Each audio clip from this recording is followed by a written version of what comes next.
اليتامى قل إصلاح لهم خير ويسألونك عن اليتامى قل إصلاح لهم خير وإن تخالطوهم فإخوانكم والله يعلم المفسد من المصلح.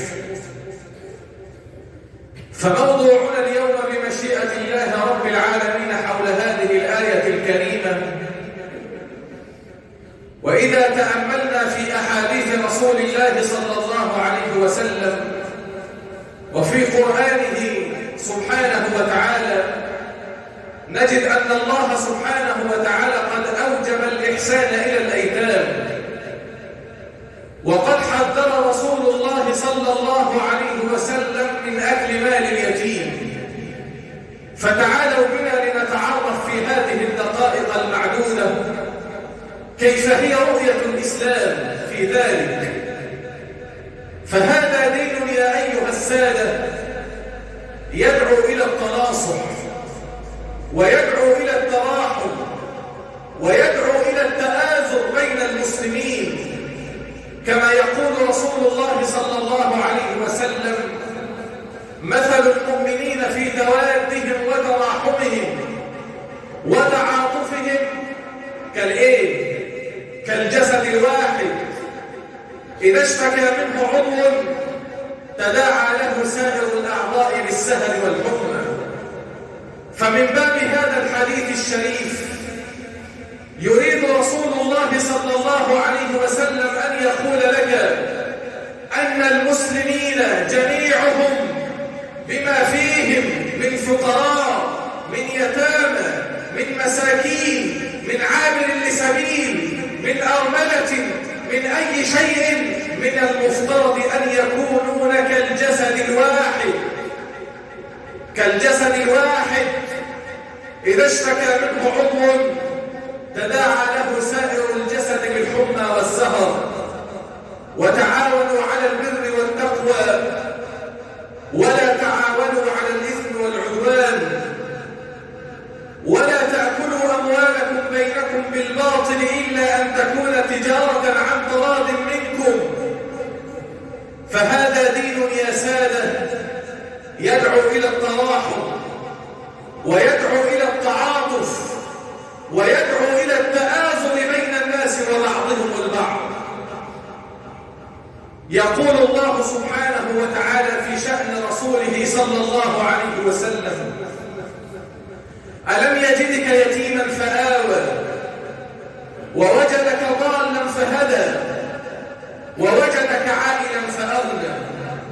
أي خرجت من هذه الدنيا يا محمد فآواك مولاك وحفظك بعنايته ورعايته، وكنت فقيرا فأغنى الله نفسك بالقناعة والرضا، ثم زادك الرزق الحلال الطيب ورفع لك ذكرك ووضع عنك وزرك، فكان يتمه صلى الله عليه وسلم تشريفا في حق كل يتيم إلى أن تقوم الساعة.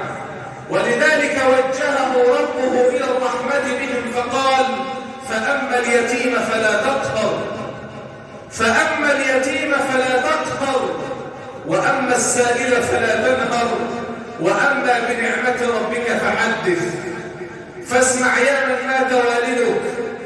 فالنبي صلى الله عليه وسلم لم تكتمل عيناه برؤية والده، مات أبوه ولم يمضي عليه 6 أشهر في بطن أمه، فقالت الملائكة كما جاء في الأثر: إلهنا وسيدنا ومولانا يبقى نبيك هذا يتيما.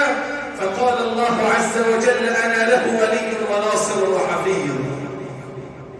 وحينما بلغ رسول الله صلى الله عليه وسلم 6 من عمره ذهب الحبيب المصطفى هو أمه وحاضنته أم أيمن لزيارة أخواله من بني عدي بن النجار، ووقف الحبيب المصطفى أمام قبر والده وقفة أثرت في مشاعره صلى الله عليه وسلم طوال حياته، حتى لقد روي أنه حكاها لبعض أصحابه وهم عائدون وقد اقترب الشمس من المغيب وفي مكان يسمى الأبواء بين المدينة ومكة التحقت آمنة بالتراب فالتحق النبي بصدر أمه وتوفيت آمنة.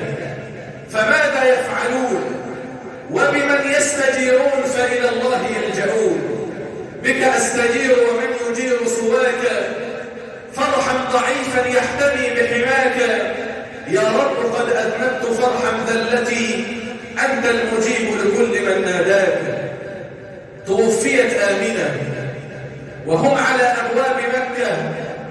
قال النبي صلى الله عليه وسلم لأم أيمن: يا أم أيمن أنت أمي بعد أمي، يا أم أيمن أنت أمي بعد أمي. إن هذه اللحظات التي ودع النبي صلى الله عليه وسلم فيها أمه لم تذهب من خياله ولم تفارقه طوال حياته. لقد كان لها أبعد الأثر وأبقاه، وكان وهو رسول يذكرها فتفيض بالدمع عيناه. فهي أمه الوحيدة التي لم يكن له سواها بعد فقد أبيه. لقد كانت له منبع الرحمة والحنان. فلا يعرف قيمة اليتيم إلا من تربى بين القوم يتيما. لا يعرف قيمة اليتيم إلا من تربى بين القوم يتيما. ولا يعرف قيمة الصحة إلا من كان على الفراش عليلا. ولا يعرف قيمة الحرية إلا من كان بين قضبان السجون أسيرا. يا أم أيمن أنت أمي بعد أمي. فأين الأيتام في هذه الأيام؟ أين الأيتام في هذه الأيام؟ أكلت حقوقهم وقسمت أموالهم. والله تعالى يقول: إن الذين يأكلون أموال اليتامى ظلما. تأمل قبل أن تلقى الله.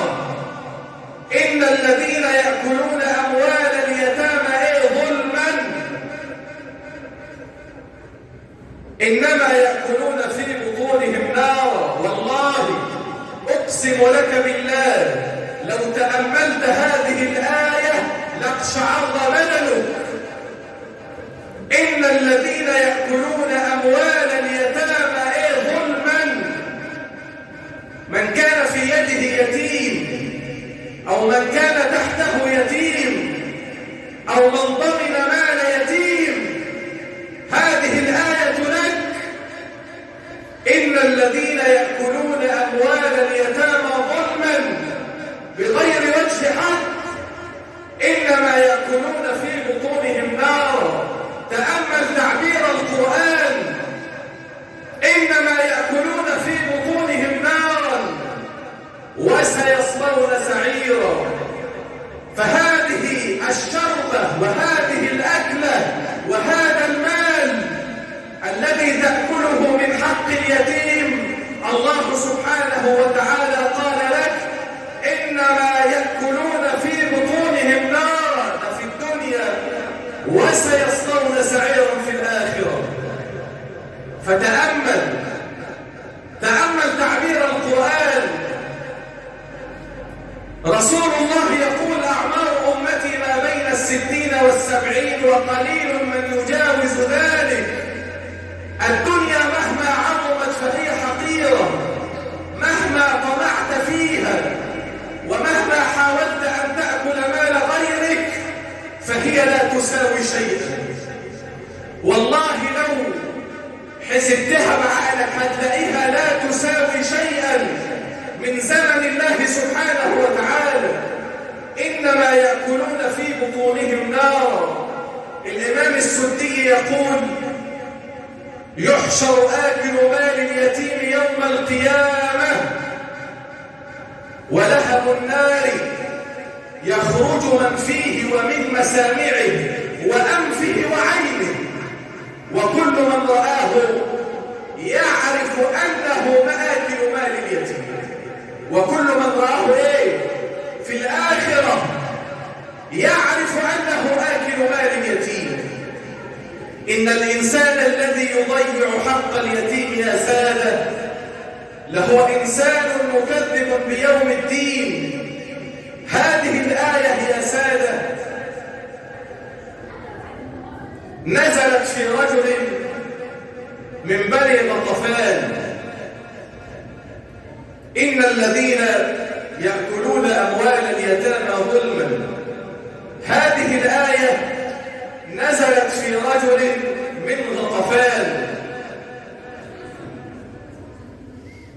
وإن كان ولي على يتيم فأكل ماله، فأنزل الله سبحانه وتعالى هذه الآية. فالصحابة رضوان الله عليهم خافوا من هذه الآية، لأن فيهم من كان يربي يتيم ومن كان يرعى أرمله وهكذا، فخافوا من عظم هذه الآية ومن عظم الجزاء، مع أنهم لم يأكلون مال يتيم، ولكنهم خافوا من هول هذه الآية ومن الوقوف بين يدي الله سبحانه وتعالى. فعندما نزلت هذه الآية ماذا فعل صحابة رسول الله صلى الله عليه وسلم؟ ماذا يفعلون؟ لأنهم خافوا من الوقوف بين يدي الله. جعل كل واحد منهم عندما نزلت هذه الآية يفرق بين طعامه وطعام اليتيم الذي هو في منزله، ويفرق شرابه عن شراب اليتيم. فاشتد ذلك على صحابة رسول الله، مش عارفين يعملوا. واحد بيرعى يتيم في بيته وخائف وبياكل معاه في طبق واحد. فمن عظم المسؤولية ونزول هذه الآية على رسول الله صلى الله عليه وسلم خافوا لدرجة إن هم الطعام اللي هم بياكلوا في طبق واحد كل واحد خلى اليتيم ياكل لوحده وأحد الصحابة ياكل في طبق آخر، خايفين. فالأمر اشتد، مش عارفين يعملوا فشكوا إلى رسول الله صلى الله عليه وسلم: احنا مش عارفين، إن الذين يأكلون أموال اليتامى ظلما إنما يأكلون في بطونهم نار. فأنزل الله سبحانه وتعالى هذه الآية: وإن تخالطوهم فإخوانكم ويسألونك عن اليتامى قل إصلاح لهم خير وإن تخالطوهم فإخوانكم والله يعلم المفسد من المصلح. قال لهم لا، كلوا مع بعض واشربوا مع بعض، ولكن المال وربنا قال لك والله يعلم المفسد من المصلح. يعني انتوا كلوا واشربوا مع بعض، والله سبحانه وتعالى يعلم قلبك ويعلم من هو المفسد ومن هو المصلح. يعني إن أردت أن تأكل مال اليتيم بحجة الطعام والشراب فالله يعلم قلبك أنك ليس تأكله أم لا. فخفف الله سبحانه وتعالى على صحابة رسول الله وقال: وإن تخالطوهم فإخوانكم. ولذلك في عظم المسؤولية على الشخص إذا كان يرعى مال يتيم أو كان قد مات أبواه. يا أخي، الخضر وسيدنا موسى عليه السلام رفعوا جدارا لأيتام، مع أن أهل القرية لم يعطوهم شيئا من الطعام والشراب. وأما الجدار فكان لغلامين يتيمين في المدينة، وكان تحته كنز لهما، وكان أبوهما صالحا. فماذا فعل الخضر؟ بنى الجدار. وهؤلاء نبيان كريمان، ورسول الله صلى الله عليه وسلم قال: أنا وكافل اليتيم كهاتين في الجنة. أنا وكافل اليتيم كهاتين في الجنة، أي جار لرسول الله في الجنة. فأي شرف بعد هذا الشرف أن تكون بجوار رسول الله في الجنة يا من تكفل يتيم. أنا ومش حديث وخلاص وكلنا حافظينه.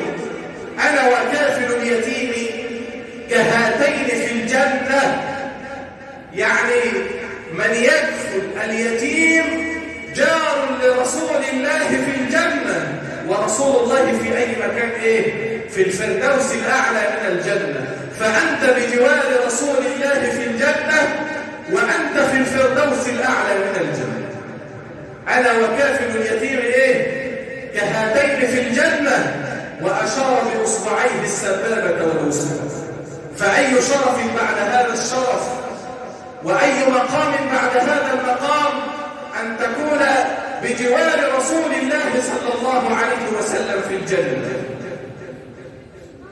فيا أيها السادة الكرام، تأملوا في حال نفوسكم قبل أن يلقى الإنسان ربه، قبل أن يقف بين يدي الله سبحانه وتعالى في يوم لا ينفع فيه مال ولا بنون إلا من أتى الله بقلب سليم. أبو جهل كان يرعى يتيم، فجاءه هذا اليتيم وهو عريان يسأله شيئا من مال نفسه، فاستهزأ المشركون وقالوا له اذهب لمحمد يشفع لك، يعني عشان تاخذ من مالك روح هات محمد وتعالى لأبو جهل حتى تأخذ من مالك، استهزاء برسول الله. وكان هذا اليتيم لا يعرف أنهم يقصدون ذلك، فذهب إلى رسول الله صلى الله عليه وسلم الرحمة المهداة والنعمة المسداة صلى الله عليه وسلم، فلم يرد هذا اليتيم، وذهب وأخذ بيده صلى الله عليه وسلم وذهب إلى أبو جهل. وعندما رآه أبو جهل كأنه يريد أن يرحب بمحمد، فتعجب المشركون وقالوا له لقد صبرت، أي كفرت بآلهتك. فقال لا واللات والعزى ما صبرت، ولكني رأيت عن يمينه وعن يساره حربة فخفت إن لم أجبه يطعنها فيه. فهذا رسول الله لم يرد يتيما قط، ولم يرد سائلا قط صلى الله عليه وسلم. أقول قولي هذا واستغفر.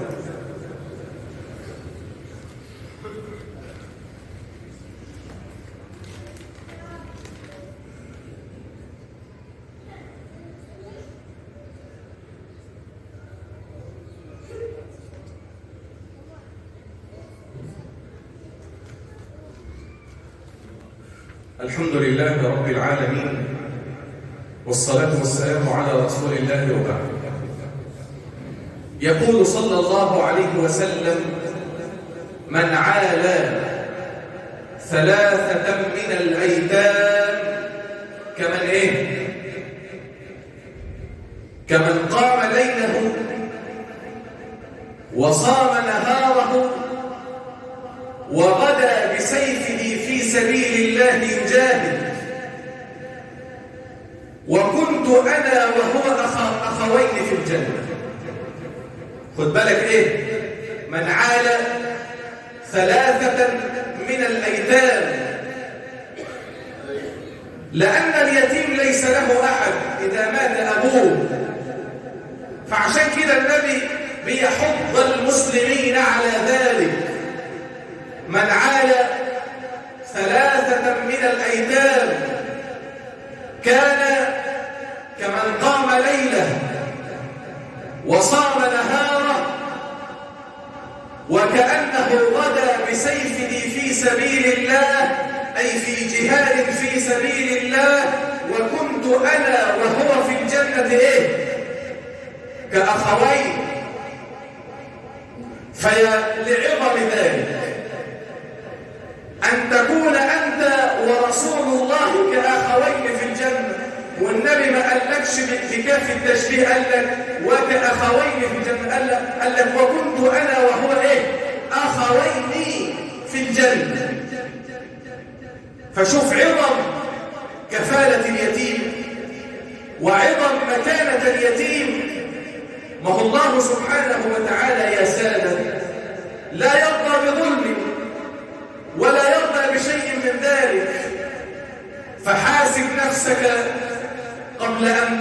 بين يدي الله سبحانه وتعالى وتستطيع أن تعد للسؤال جوابا. وتستطيع إيه؟ أن تعد للسؤال جوابا. فأين الذين كنزوا الكنوز وجمعوا سواء من حرام أو من حلال؟ أين الذين كنزوا الكنوز وجمعوا منذ أن خلق الله الخليقة؟ أين الذين كنزوا الكنوز وجمعوا وأخذوا من الشهوات وشبعوا؟ والله فنيت أعمارهم، خلاص فنيت أعمارهم، وآتاهم ملك الموت فخضعوا لله سبحانه وتعالى. إني داع فأمنوا اللهم اغفر لنا ذنوبنا، اللهم اغفر لنا ذنوبنا وإسرافنا في أمرنا وثبت على الحق أقدامنا اللهم ارزقنا الطاعة